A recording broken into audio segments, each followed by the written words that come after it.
First, let me welcome everybody to the third Shindig in this series of leading voices in higher education. In a moment, I'm going to have Tara Peitzer, who is the wizard behind the curtain here at Shindig, explain how this all works. But let me first introduce Brian to all of you. As you saw, Brian's the Vice President of Policy at the Education Commission of the States. Brian's going to tell you what ECS is. From the vice president's perspective, not from the commissioner's perspective, as we were discussing earlier. But Brian provides strategic direction for ECS policy and program work across the entire educational spectrum, from early learning all the way up through graduate workforce development.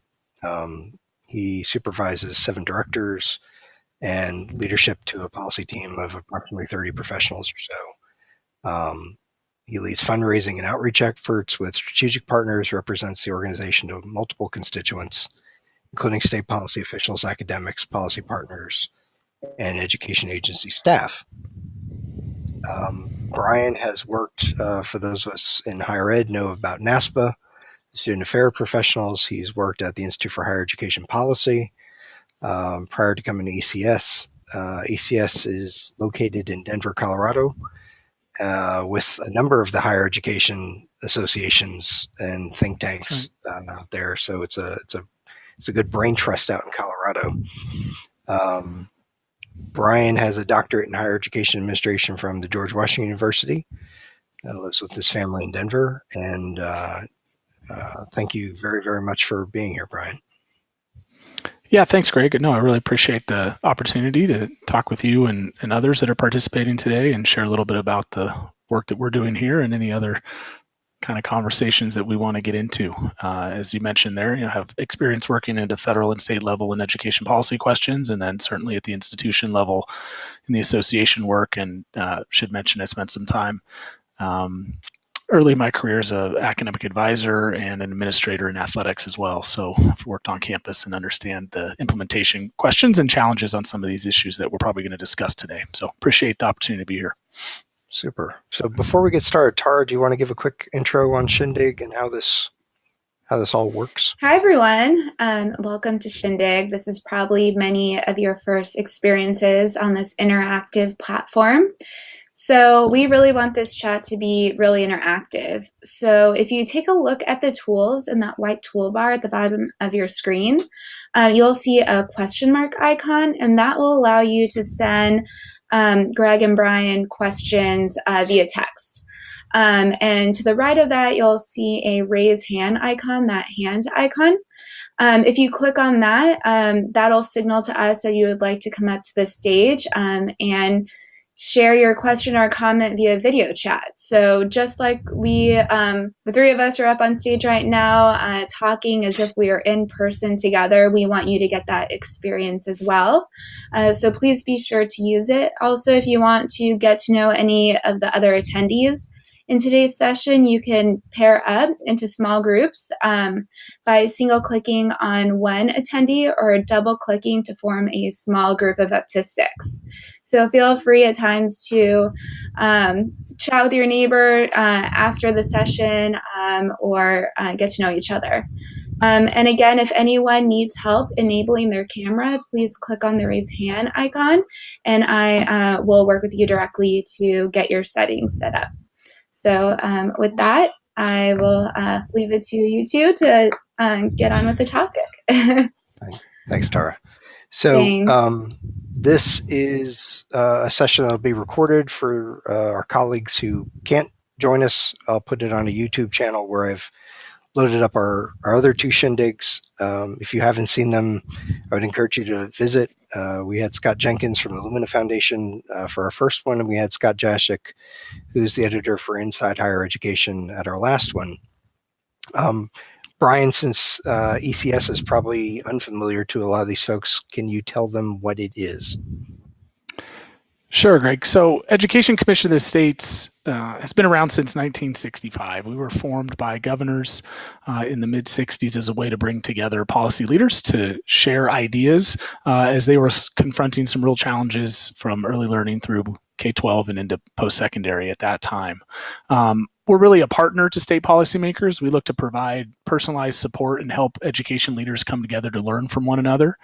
Through our programs and services, we believe that policymakers and other decision makers and leaders in states gain insights and experiences that they need to make effective education policy to address the conditions that confront them in their communities. And we do this, Greg, in sort of 4 different ways: research, report, convene, and counsel. So we have a policy staff here, you mentioned, that I have the privilege to lead, roughly 30, who compiles information on state education policies from early learning through post-secondary education and workforce, tracking legislation, summarizing the trends that we're seeing there, helping folks understand what type of policy ideas have been moved forward legislatively or regulatorily, for example. And we provide that information in a number of different ways for people to access, both through our website and also personalized communications. In our sort of internal nomenclature, we call them information requests, but these are private memos that we respond to specific questions from policy leaders across the spectrum in states, and give them advice and counsel on what it is we can do to help them craft the education policies they're trying to develop.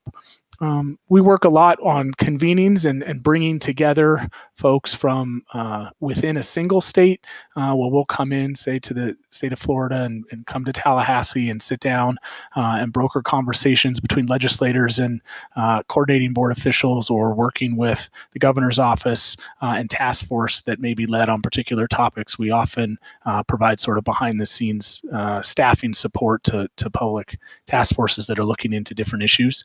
And our role in these meetings is really one of sort of a neutral broker, a third party to bring people together to help guide conversations. We're a nonpartisan, unbiased organization. We don't take positions on particular policy questions. We believe our job is to provide information to people to make the choices that they need to make that are right for their communities. And so we're a non-advocacy group. And we often just help level set conversations that are happening in one state and give a national perspective on where those sit on what we're seeing across different states, and help people understand how they can maybe learn from others that have had similar challenges. I certainly lead up the post-secondary work here and have for a few years, but I think for Education Commission of States, a couple of things that set us apart is we really do look at that full spectrum of education issues. So from early learning all the way through workforce development. And then we work with all education leaders. So NCSL obviously works with legislators, national governor associations, working with governors. We work with these partner organizations, but our commissioner base is drawn from administrative staff members, legislators, agency staff, and then others that have been appointed. So the last thing I'll say is, just as a structural basis, states are our members. Over half of the revenue for Education Commission of the States comes from state dues, and each state has 7 commissioners that make up our legislative body here. Greg happens to be one, so it's good to speak with him in this capacity. But those commissioners, again, are drawn from roles that are very divergent from the business community, from governor's education policy advisors, chairs of education committees across the state. And so we work across the spectrum of issues, as well as with different types of policy leaders in states. Yeah, it's for those who aren't familiar with the commission, if you look at their website, which is ecs.org, you can see who the commissioners are for each state, and you look at the commissioners for Florida, for example. It's a really interesting mix, and it's true really for every state. But I had the privilege of serving once as a commissioner when I lived in Virginia, and then I was just reappointed to serve from Maryland. So I'm looking forward to getting the band back together, so to speak. But That's right. It is a well-informed, diverse body, and some commissioners have been there for decades. And others, rotate in and out every few years. So it's a different kind of group. We had some news today from one of your partner organizations, the State Higher Education Executive Officers, or SHEO, and their annual State Higher Education Finance Report. And there were some interesting findings in that I know, as a policy professional working with the states, this is something you pay a lot of attention to. So I wanted to give you a chance to talk about the chef guide and what that means going forward. Yeah, sure. So, for those that may not be as familiar with it, SHIO is the State Higher Education Executive Officers Group. They're located here in Boulder, and depending upon who the SHIO is for each state, that's their member. They work with a membership base, and they are really the preeminent sort of aggregator of information about how states are financing post-secondary education, and have put out a report that stretches all the way back now to 1980, up through 2016 information about how states are providing support to their public education systems through financial aid, through direct appropriations, et cetera. And that was released today, and we saw a couple of things that I think we probably have expected, and a couple of things that may be surprising for folks.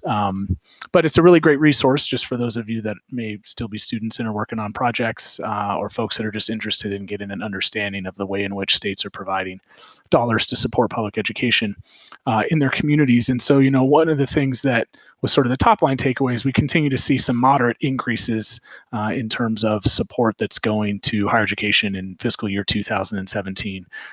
We were up just over 2% from the 16 appropriations. This continues a trend that we've seen from the sort of low level point that came in 2008-9, following the last recession, where states made some pretty significant disinvestments in post-secondary education. And so things are slowly starting to come back. We're still about $1,000 per full-time student below rates in constant dollars that would have been there in 2008, and even significantly more below what we would have seen in those investments made in 2001 in constant dollars. So states continue to try to claw back up to funding levels. Although, and it's worth us talking about, Greg, I'm not sure. I think we're probably in the new normal. So I think that sort of baseline just sets us up to always have a gap between where we say states did a high water mark, maybe in 2099, 2000, 2001 period. At the same time, the appropriations have gone up moderately. We've seen a little bit of increases in the amount of money that states are putting into financial aid.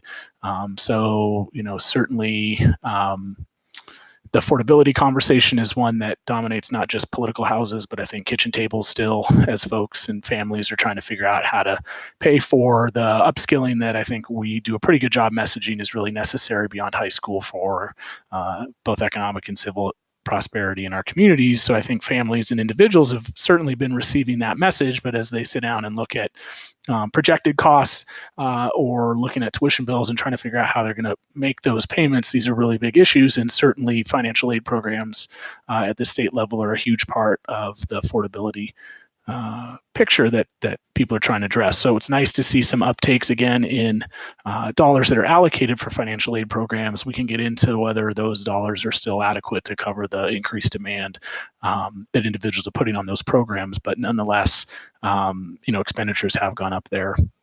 But I think one of the top line takeaways they got a lot of press out of today, and is sort of the maybe slightly more newsworthy for folks that are not really policy wonks in the higher ed space. This is really the first time that more states have been relying on tuition as a supporter for public education than direct appropriations. And so, net tuition revenues in over half of the states accounted for more of the dollars than were coming from appropriations. And so psychologically, both tipping over half of the states, as well as then that point where one additional dollar comes from tuition rather than from a direct appropriations, I think has had an impact on the way we're talking about affordability. So I'm sure that particular takeaway will have legs over the next several weeks and months as we wrestle with what that means. But Greg, I think for me the big Sorry. Go ahead. I was going to say the argument that we always hear about states disinvesting in public higher education, and that's why tuition's going up. There's some truth to that, right? Because some of the state appropriations have been going up, but Florida, in our case, we're about 25% below where we were pre-recession in 2008. So we're making up a little ground, but there hasn't been any increase in tuition here. So we're one of the few states that isn't over that 50% mark, but it's showing in terms of what the funding profile is looking for at least for Florida. Yeah, no, that's right. And, there's the sort of rate of these increases is also different. So, I think this points out, Greg, one of the things that when we work, particularly with governor's offices, I mean, there's a challenge here about how we frame sort of the funding conversation in post-secondary education. And so state leaders will say, well, we're doing the best we can in a difficult fiscal environment. We're increasing appropriations. We're up 2% over where we were, last year. We've provided and that may be an additional $50 million, right? And so the governor's office feels like they're, making additional investments. And then, institutions or those outside of the the public square there in a particular state will point out that on a FTE basis, these investments actually represent less real dollars for each individual student, and so some of it is how we measure those things, and certainly in the appropriators like to measure them in the dollars, and institutions like to measure those on a per student basis. I don't think either of those are necessarily right or wrong, but it does cause some disconnects when we're trying to talk about some things. I think, as I alluded to with the state financial aid, profile.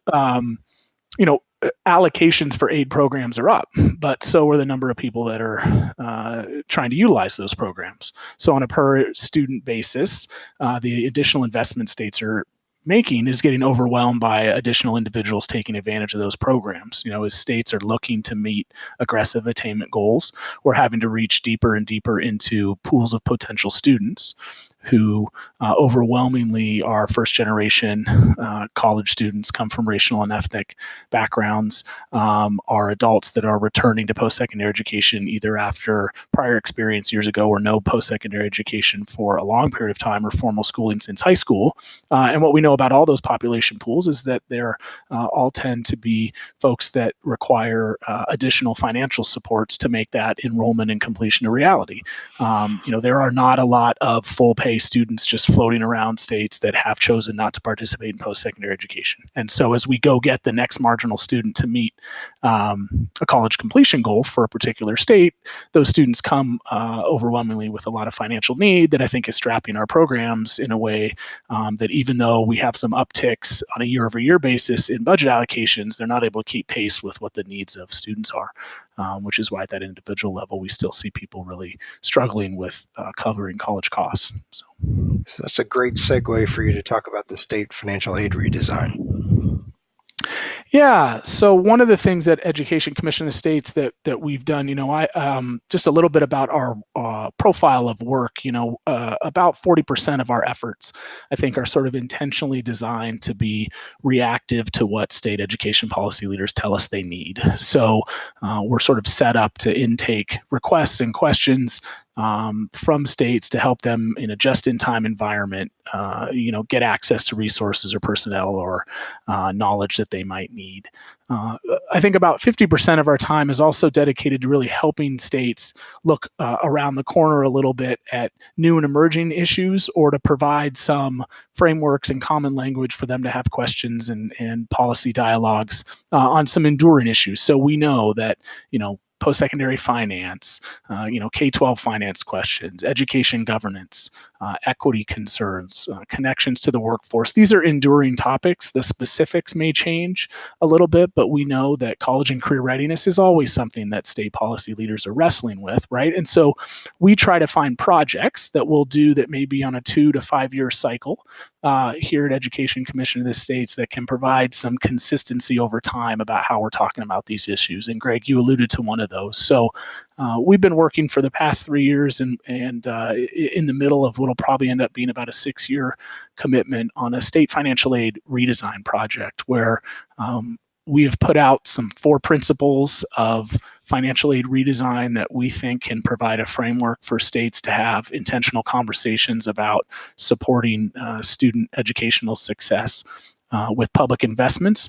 And so those 4 principles are really not about particular policy prescriptions, but again, are a guiding framework for states to have a common language across legislators, governors, regulators, and institutional leaders to talk about what types of particular policies, subscriptions are right for their community. So student-centered is one of the things that we are really invested in. We think that for aid programs to be effective, the student should be the center, the locus of focus as they're building those programs, and they should be designed around those student needs. And so an example of that would be, if we know that as you're targeting aid dollars for adult students, one of the challenges of adults accessing traditional historic-based need programs is in fact the application and award cycles. So most states have preferred award deadlines of March 1st, say, where students have to indicate that they're interested in enrolling in post-secondary education in the fall.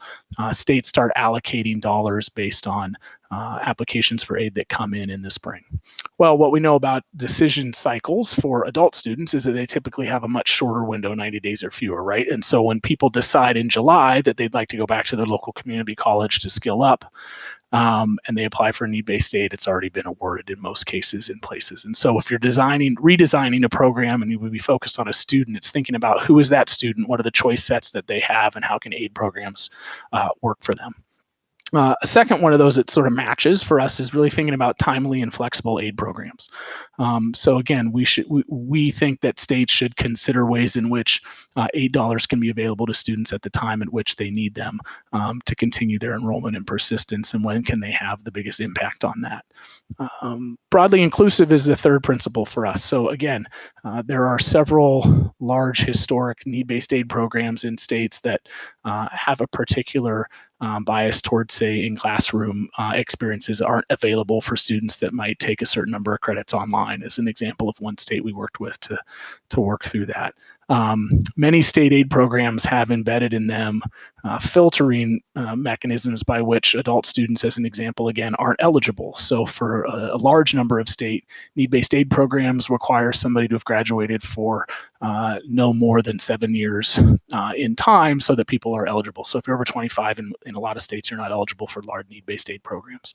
Again, we don't think that that's probably the best way to go given the profile we know states are trying to get in terms of individuals back into and through credential and degree programs. And then finally, advocating for goal-driven and data-informed. So how can states really use the data that they have about how students use aid programs to inform the way in which they create eligibility criteria moving forward? And so we've worked on a number of policy issue briefs in this way, tracking legislation, but also this is a great example of a program where we've had direct technical assistance with states. So states will apply to ECS through a light application process. We'll select a number of states, and then we do a cohort model of technical assistance, working with them both within their state, but bringing folks together in a multi-state policy academy model where they'll set some goals and collectively design some objectives, and then we help them track that over a 90-day, 6-month, and 1-year period to really help them move forward with whatever their prescription is. So it's been a big important line of work for us, Greg. It's something that we know states continue to wrestle with. The Chef report that we talked about earlier indicates continued interest in funding aid programs. This project is largely designed to help states optimize those additional dollars to meet whatever their state goals are. That's great. Let me remind everybody that this is meant to be interactive. So if you have a question, you can either text it or you can come up on stage with us here and ask it live, if you will. So I just wanted to make sure that folks knew that. There's one thing actually, yes, thank you, Tara. So if you want to ask, just click on the icon that says raise your hand. It's very handy, no pun intended. The one thing I wanted you to talk about, and I don't know if we have a way to bring it up on screen, Tara, or not, but this new, to me anyway, it was a new tool that I discovered on the ECS site about the education policy watch list. And really just an extraordinary resource in terms of how you guys are tracking everything that's happening all across the country in all these different areas that you were referencing earlier.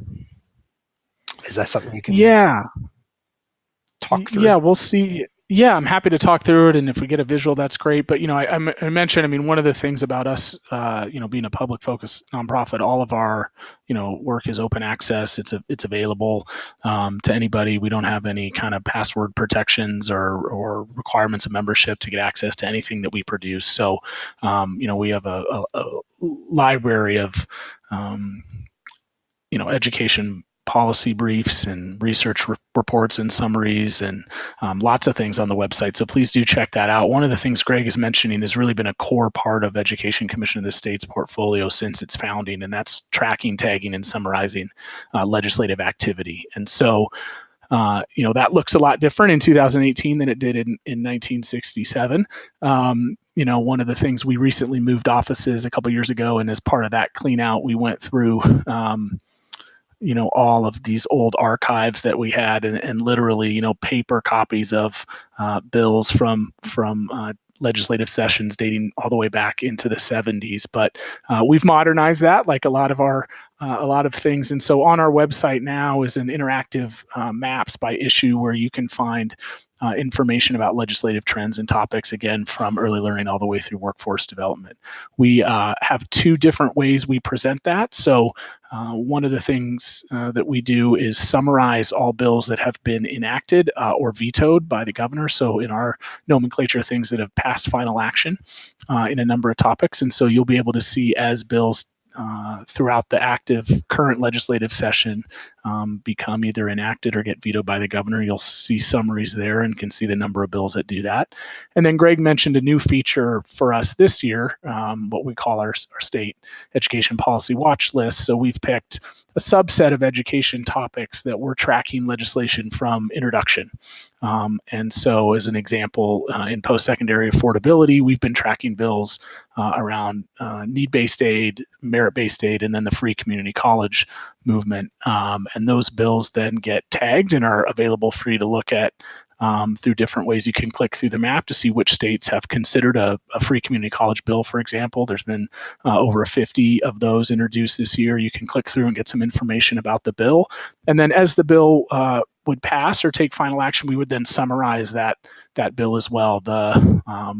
You can actually get to the bill text through the site and click through and end up on the state's website as well. But as a way for speaking to some of you, I can tell on the screen here that our students or faculty members, this is one of the resources that people have really used a lot to help in classroom projects or to sort of identify trends, do legislative policy memos based on pieces of legislation that you can find there. But it's also a tremendous resource for one of the subgroups that Education Commission of the States participates in supporting is the Legislative Education Staff Network. So this is a network of 400 individuals whose full-time jobs are staffing legislative committees across the 50 states. And so certainly these are places where people come for legislative examples to see sort of what type of language are people writing into statutes addressing, free community college in the example I had earlier. So, but teacher preparation, K-3 finance, workforce development bills, all kinds of stuff there. And again, it's an open public free resource, and we have about 10 staff that are dedicated to helping maintain that as part of their job. And it's a big effort, but it's something that's really important, I think, to our state members, and we think to the broader education policy community as a resource. Absolutely. No, it's a terrific resource, and I'm glad I discovered it, even though it's a little bit late since most sessions are done or finishing shortly. We actually That's have right. a question. I want to bring Dr. Martino up if we can. Oh, look at that. Welcome, Dr. Martino. Hi, can you hear me? Thank you. Absolutely. Can you hear me? I can. Great. I can. Hi. So I'm over at UCF, and I am in the career and technical education teacher preparation programs. We also so we have a bachelor's program and a master's program. Bachelor's is technical education and industry training, so it's for CTE teachers and also corporate trainers. And then our master's program is for leaders in that field. You were going to talk about workforce development, and then I heard you say something about teacher education. Have you come across anything, or are you doing anything in CTE? I know you're doing stuff in STEM education. And I know that's been a big push. in my opinion, the STEM is an umbrella. It is underneath CTE because we're the practical application of STEM classes and STEM courses. So you can't have one without the other. The technical skills that people have to get jobs, college and career readiness, is basically CTE. So what can you tell me what's going on in that realm? What's going on in that area? Sure. Yeah, of course. So CTE continues to be a big issue for states. One of the things that, Greg, we haven't mentioned, but as a resource, we analyze each of the governor's state of the state addresses each year, and career and technical education was one of the top 6 issues again this year. We had over 16 governors that were explicitly talking about plans in their state of the state addresses to expand CTE options.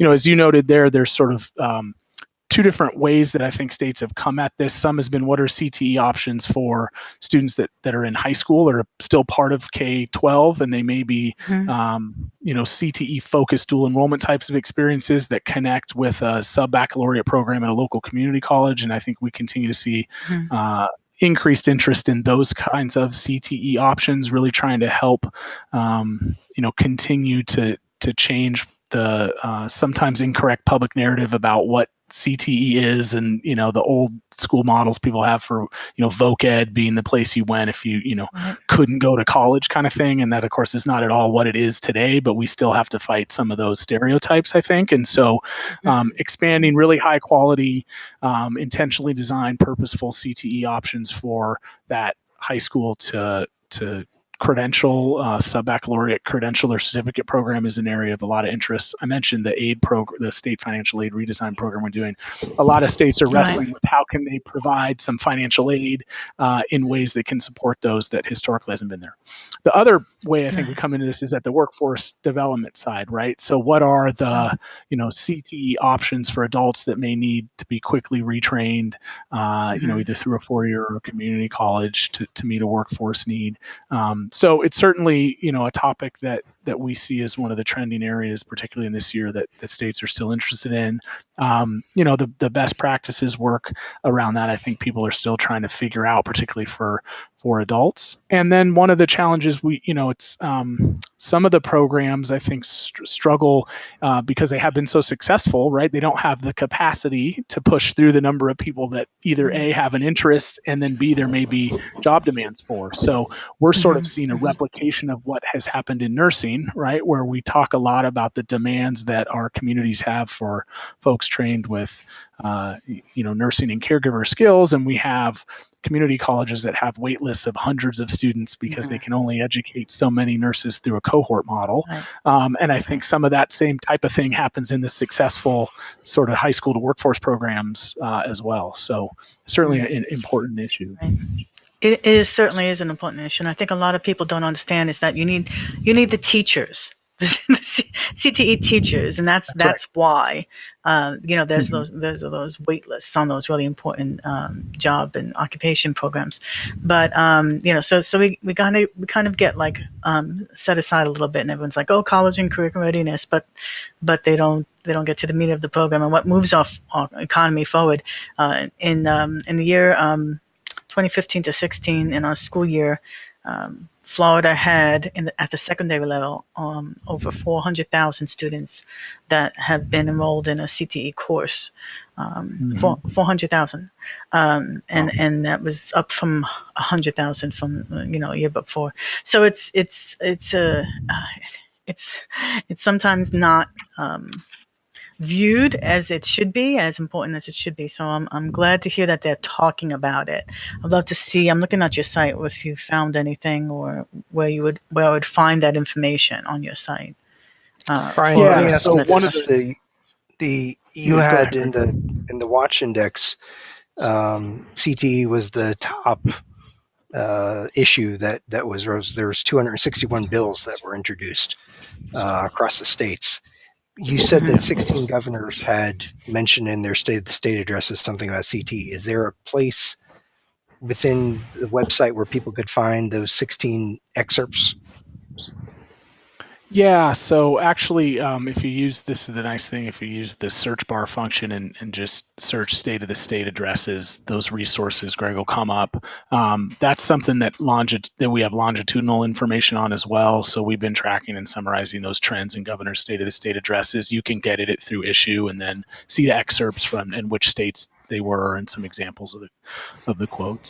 I would just say on that last point, I think you raise an issue that is really important, which is thinking about how to provide the teacher workforce to support expansion of CTE options, again, whether they're based in a community college and focused on adults or based as part of the extension of a K-12 experience. And I think, that certainly is an issue that we could probably do a better job of elevating as part of our teacher preparation work and focus. And obviously, as you know, there's a lot of attention and interest on the broader conversation about teacher preparation and retention and recruitment. I think this is a subset of that need for sure that I appreciate you raising and flagging for me as an issue. That's great.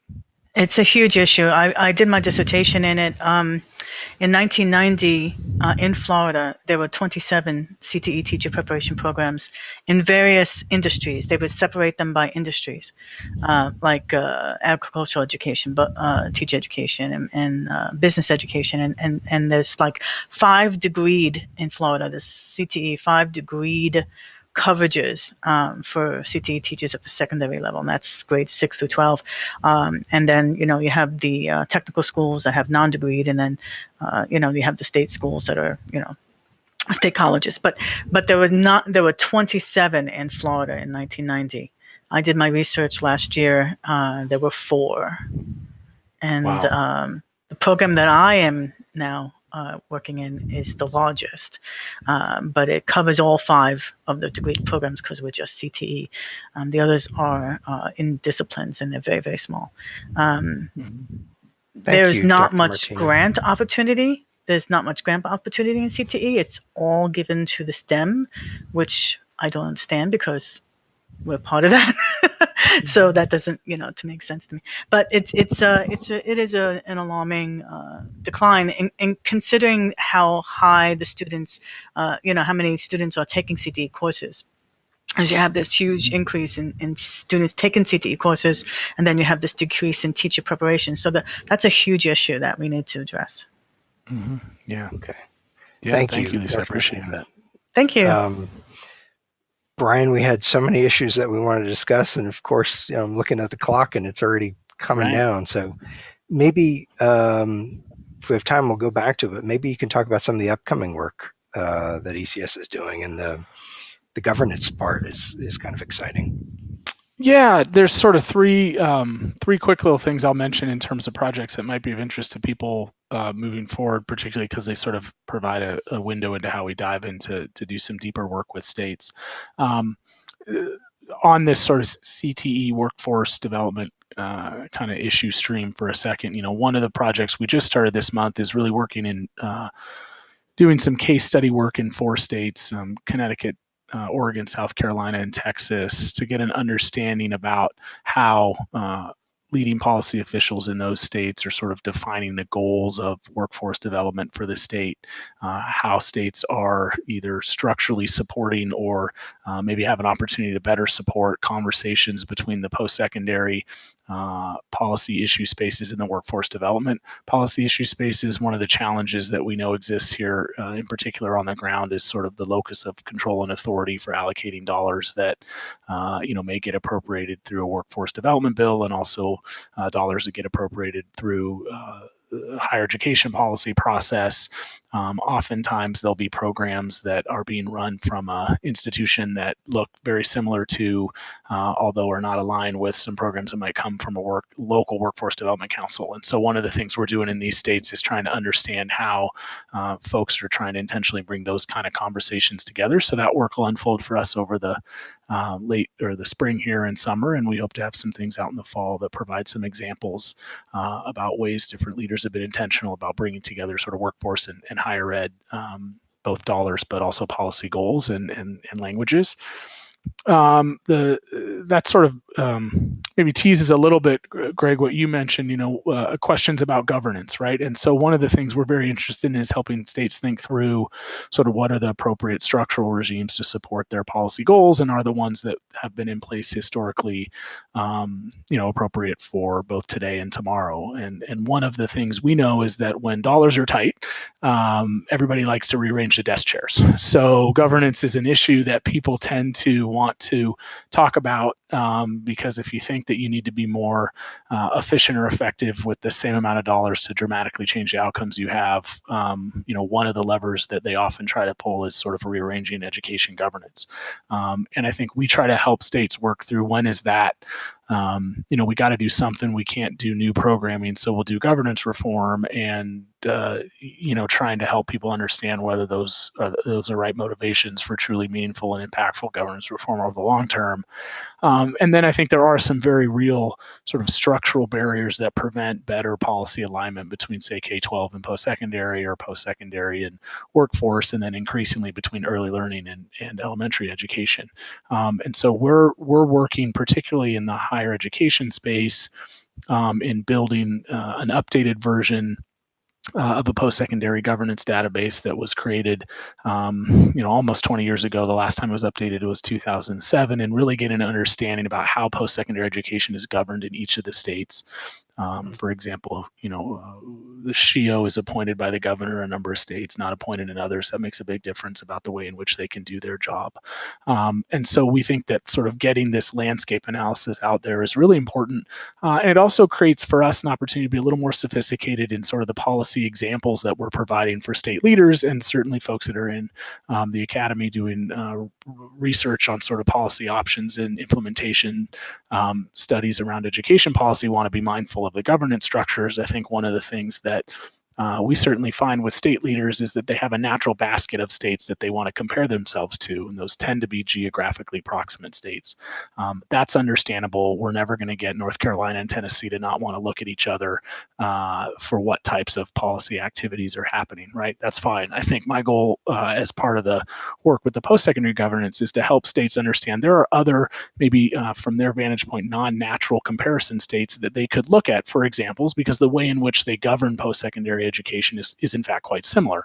And so there's some lessons about sort of how policy has been effectively implemented and evaluated over time that we think we can help people understand if we have a less opaque picture on what's sort of happening in the governance model. So that's a project we're really excited about. We'll have some tools coming out in the summer here with that, including a really robust searchable online database that people can sort of look at the different things that they're interested in and find ways to cut that information both across geographies and different policymaking authorities. So that's great. And then the last thing I'll mention, Greg, go ahead. Sorry. So on the governance side, so we've seen some dramatic changes in some of the states with respect to post-secondary governance in terms of mergers.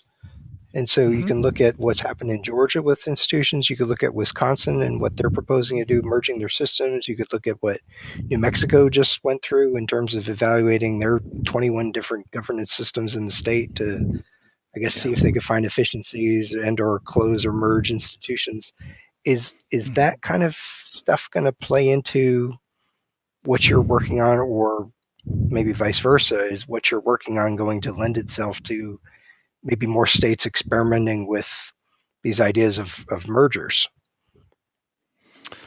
Yeah, so the questions about sort of mergers of either at the systems level or mergers of institutions, is probably a kind of a parallel outgrowth of some of the focus on governance. We certainly, one of the things we're trying to do, and say Wisconsin as an example, what was the status quo standard way in which Wisconsin post-secondary education was governed, and then what are the changes that have taken place and how has it shifted those lines of authority and responsibility. Right now, I think, in an individual, in each discrete case, there's ways for people to make sense of that information, but in terms of a repository that it's quickly available to everybody to make, to look up and see what are states currently doing, so we can evaluate the kind of changes they're proposing. We're trying to help with that baseline. I think we have, just trying to think through the information. I think at in general, Greg, we sort of have stopped at the agency level and then indicated sort of where certain institutions have particular levels of authority in different states. Because we're a state-focused organization, for us, sort of looking at what states are centralized versus decentralized and, is appropriate, what are sort of the powers that each of those boards or commissions may have, and then indicating where states have sort of devolved those authorities down to institutional level boards. We certainly have as an indicator, but then we don't sort of follow all the way down to the institution level. AGB, Association of Governing Boards, is a great partner organization for us. That's what they do. So we sort of meet where they stop with institutional boards, and we pick up with systems. So we're trying to work with them in partnership to make sure that we're using similar language so people can explore those questions all the way from sort of the authorities that individual institution boards have up through state coordinating boards. It's I will tell you, when I was a community college trustee, it was fascinating to see how many different governance systems there were for community colleges and the way that people became trustees, whether it was gubernatorial appointments or local appointments, or you were elected. That's right. And you were a state employee in some cases. That's right. So that's part of the indicators there, right? Like our boards elected or appointed. And again, that makes a huge difference in how they sort of operate, right? So that's part of that process. Yeah, certainly.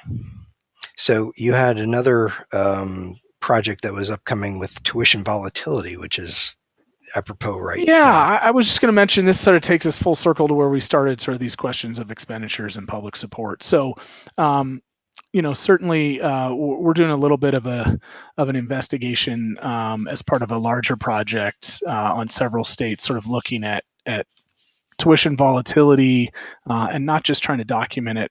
I think the Chef Report and others do a good job of sort of tracking what support for public education funding has been. But we're really investigating whether that, are there some policy and politics purposes that volatility serves? How do state leaders from the legislature and governor's office and agency staff, view that volatility? Do they see it as wholly problematic, or is there some positive externalities they think from those conversations having to take place, each year over time as they think about what the appropriations can be? So Florida is actually one of the states that we're doing a case study on. New Mexico and then Oregon are the other ones. And so we're in the middle of that sort of gathering of information, but these are a series of interviews that we're doing, in-depth interviews with, anywhere up to 10 to 12 sort of policy leaders, not just currently, but historic ones, to sort of talk about from their vantage point, what's sort of what's been the purpose behind this volatility? Is it certainly driven in some part by revenues and dollars, but I think we're also learning and confirming some of our own observations that there are some volatility that does serve a purpose in the political arena and certainly in the policy creation space. And so we're trying to kind of untease whether, in fact, sort of the dream that folks have about sort of consistent funding over a 5-year period would in fact have some unintended consequences in terms of allowing states and institutions time to sort of sharpen their message and purpose in a year-over-year basis. And so we just want to see what people think about that. And we started that conversation, so we're excited about where that work's going to. Yeah, that'll be amazing. I hope people are being candid with you about it. Yeah, well, we tend to do all of our case study work on background, so it's pretty good for us. We typically don't put a name and a face with a quote, so it's good. We try to get the most candid information we can get on that process. Unlike our Shindig experience. That's right. Unlike this, where I'm on the record and minding my P's and Q's. So yeah. So. In the last few minutes, I wanted to see if anybody had any questions of Brian that he didn't address. ECS is, as I said, an incredible repository for information, and in terms of it being the nation's only interstate compact on education, there's a lot to be said about that. Hi again. Can you hear me? Yes. Go ahead, Lisa. Okay. Well, I just wanted to say thank you. I did not know about this resource. I actually have 2 of my students in the audience with me today, and they've been texting me, and one person's texting me and saying, "Can I use this as a resource for that baby?" Sure. So I will definitely share this resource. It's great information, and I appreciate it. Yeah, well, thank you. And just on that, sort of our use with students. I mean, as really part of my professional practice, I think it's really our job to help support the next wave of people that are looking at, policy questions in education. And so I would encourage any of your students or other colleagues you have to reach out to us if you're not finding exactly what you need on the website, or there's information you're wondering if we have compiled somewhere that's not on the website, but we can provide. We work with folks all the time on that kind of stuff. I mentioned earlier that one of our functions about providing some private counsel and memos to state leaders. We did over 600 of those last year. We keep them all on file, and a lot of times we can de-identify, who asked the question and what state it was, and provide that information to people. So I would really encourage your students to make use of us, and just know that a lot of our policy staff, some of them are still students themselves, or were recently, and as an organization, we really have try to have an inclusive posture to help people work through those questions. So I appreciate the comments on working with those students. Awesome. Well, Some thank of your you so much. commissioners are students too, Brian. That's right. That's right. Some of the commissioners are. That's right. So, well, I'm sorry they're not here, but I want to thank Dean Carroll and Dr. Campbell for their support of this series, and especially to Brian and to the Education Commission of the States for taking the time and lending your expertise and these incredible resources that you have available for all of us higher ed policy wonks and researchers who it's a great resource, and I'm really very, very appreciative of it. So thank you, Brian. Yeah, of course. Thanks, Greg. I appreciate the opportunity. And I think with that, we will close out. And